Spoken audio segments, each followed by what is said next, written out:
Okay, so we'll go ahead and get started. Welcome to our Volunteer Spotlight series here on the Google On Air Hangout. My name is Stephanie Hairgrove, and I am a staff member of the National Volunteer Staff Team, and I work for the English Open Source program here in Chile. Today, what we hope to do, or what we're going to do, is interview one of our current full-time volunteers, Alison. Before we get started with the 10 to 15 minute interview, I just wanted to go over some of the logistics of the Google On Air Hangout so that you know best how to navigate the different features and options that are available to you. So if you'll notice, there is a showcase feature, and what you can do is hover your cursor over the yellow tabs and the different options will pop up to you. If you would like to submit a question to Alison, either while we're going through the interview or at the end of the interview, please feel free to click on the little cube on the upper right-hand corner, and then you can chat in your questions. When we get to the question and answer session at the end of the interview, she'll be happy to read your question and then answer it for you. If you do have issues navigating the Google Hangout, or if you need assistance in terms of technical support, feel free to reach out to our staff. You can do that through Google Chat, and we have our address at the bottom of the screen, or you can also contact us on Skype. Please don't call us on Skype, rather send us a chat message, and we'd be happy to communicate with you through the chat function. So in getting started, as I had said, I'm here with current volunteer Alison. Alison, if you want to go ahead and introduce yourself, please. Yep, so my name is Alison Climes, and I'm from Michigan in the United States, and I just graduated from university in May, and I arrived in August for my semester service in the metropolitan region. Okay. And Alison, getting started with our interview today, my first question for you is about the various options that are available to prospective volunteers. So when you were looking for programs, looking for opportunities that you wanted to pursue, no doubt there were many different programs out there offering native or near native English speakers the opportunity to teach abroad. Why did you specifically choose the English Opens Doors program? Mm-hmm. Well, I started out looking for programs in South America because I wanted to go to a Spanish-speaking country because I studied Spanish and I wanted to be able to practice that also. And in doing my research, this seemed to be one of the best programs in that I would get experience in the classroom and I would be placed in a school and that I wouldn't have to pay to be placed in a school. So I think that's really unique about this program, and that you do get to work in a classroom on your own, sharing your classes with your head teacher. Okay. And do you feel that the experience that you've had as a volunteer with the English Open Source program has met the expectations you had when you were a prospective volunteer? Yes. I wasn't exactly sure what to expect, but at the same time, yes, absolutely. I think it's been challenging, but also very rewarding. I think that I've definitely gained confidence in the classroom and also met so many wonderful people, my students and the other teachers and staff at the school. So yeah. Excellent. And so when reflecting on your experience that you've had for the last 4 months, what would you say would be the most positive aspect of your volunteer service? Definitely the kids. I think that's what the whole point of this is about, but they definitely make it worth it. Some days are challenging, but getting to know them and getting to work with them and watching them make progress and even just little things they learn or little things they say to you really like make it worth it, and they're definitely the most positive part of my day. And in expanding on that a little bit more and talking about the work that you've done with your students, could you share with us a little bit about your experience working in a Chilean classroom? Yes, so I get to work with 5th and 6th graders as well as high schoolers. So that's been really different, the different ways of interacting with the different ages. And I would say that getting to work with the older ones I've really enjoyed because they're more laid back and I get to joke around with them, and they're just fun to talk to. And but they also, I think the challenging part of working with the older ones is finding ways to motivate them and keep them interested and not bored, and trying to come up with new ways just to change things even a little bit in your routine, so that way they stay on their toes um, and are still interested. And then working with the younger ones, um, they're always very excited and usually very willing to participate and play games, and they're not shy or embarrassed. But they can also be more difficult to keep keep under control. I think just they get really excited. They can be rowdy, but they're really fun to work with. Okay.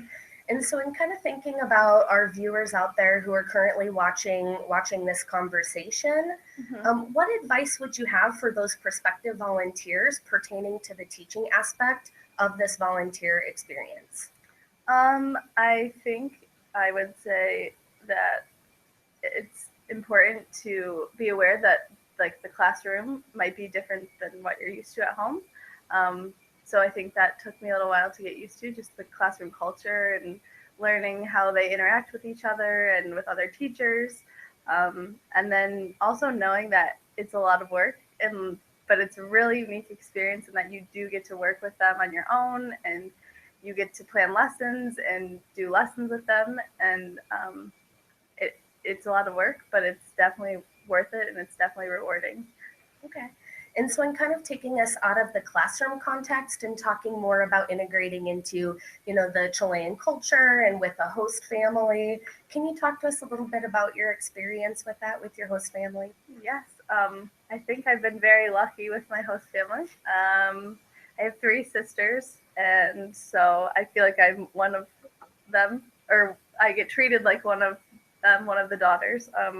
They've been really kind and welcoming, and making sure that I'm having a good time and introducing me to people, and they just really treat me like I'm part of the family, and so that's been really good, as well as the teachers in my school. Other people at my school have been really welcoming, and so I feel really lucky that that everyone's been so kind. And I think that it's important. I think it's important to show, I guess, as a prospective volunteer, like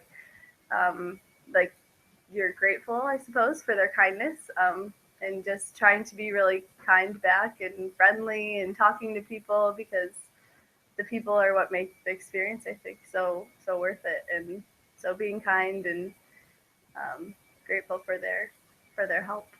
Okay, thank you. And our last question, in kind of reflecting on your entire experience, what would you say is the most valuable lesson or the thing that you'll walk away with the most?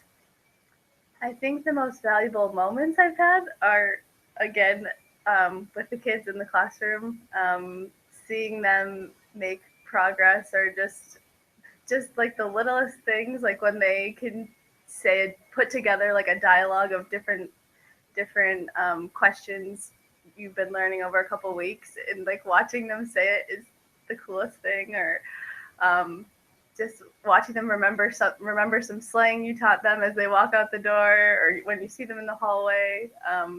So really, like, I think that's where it's important. Like, you put the effort into the classroom, because what you put in, like, you get out of it. So I think those valuable moments are definitely with the student. Excellent.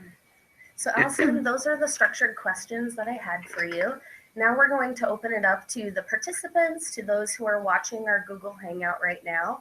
And let's look at the questions that we have. So the first question asks you, can you please talk about the training and forms of support you received as a volunteer? So as coming into this not having experience teaching, I was very nervous, and looking back, don't know what I expected to be doing in the classroom necessarily, but after orientation, it was really, really thorough and very helpful, and it was very clear the structure of our classes, or the way we should be structuring our classes, and I think that was really, really helpful, and gave us a good outline of what we should be doing, and a lot of different ideas of how to go about planning our lessons, and ways to incorporate games, and all the things we needed to know. And then also, there's also support with you guys. Like when I was struggling with lesson planning, you helped me out a lot and gave me ideas. And I think other volunteers are a great resource too, because they know what you're experiencing and they can help give you ideas too. Okay. So the next question asks, what did you find most challenging in the classroom? I think one of the most challenging things was with my younger kids, with my sixth graders. They were definitely my most rowdy class, and I struggled a lot in the beginning, trying to find ways to keep them focused and paying attention and following the rules that we started in the beginning of the year. But with talking to my head teacher, that was really helpful to come up with kind of like a system of discipline, I suppose. But that was really hard for me, I think, was working with that class specifically, because I think it just depends on the class, but some of them can be harder than others, and it depends on the dynamics of the kids. So, okay. And the next question asks, is it important to know Spanish before volunteering in Chile? No, it's definitely possible to do this without knowing Spanish. I did know Spanish, so I can't specifically say what it would be like. I think just from talking to other volunteers, I think it could be challenging, I suppose, with your family, but it really depends on your family. But you have in your classroom, you'll be speaking in English, and with your teacher, you can be speaking in English. So it's definitely possible, and you can learn some Spanish along the way. So, yeah. Excellent. Thank you. So those seem to be the questions that we have. So if you are interested in our volunteer initiative with the English Open Source program and you would like to find out more information, we have a couple of different ways that you can do that. You can access this information on our website. That's also where you can access the application if you're interested in applying with us. We also have a mailing list option. If you sign up for our mailing list, you'll receive regular updates, not only about the volunteer initiative and our application process, but also the happenings within the English Open Source program. You can reach us by email if you have any specific questions that you would like answered. We're on various social media. And then we also have what we call an ambassador initiative. Our ambassadors are former volunteers who have volunteered to reach out to prospective volunteers to share their experiences in the classroom, engaging with their host families, very similar to what Alison has shared with us today. So if you have specific questions that you would like to reach out to a former volunteer, please don't hesitate to send us an email at the email address listed, and we would be happy to connect you via email. And then here are our volunteer service dates for 2016. As you can see, we have 2 semester-long services, similar to what Alison has just completed with us. And then we have two semester services, which are academic year-long services, if you would like to commit more of your time to the volunteer initiative.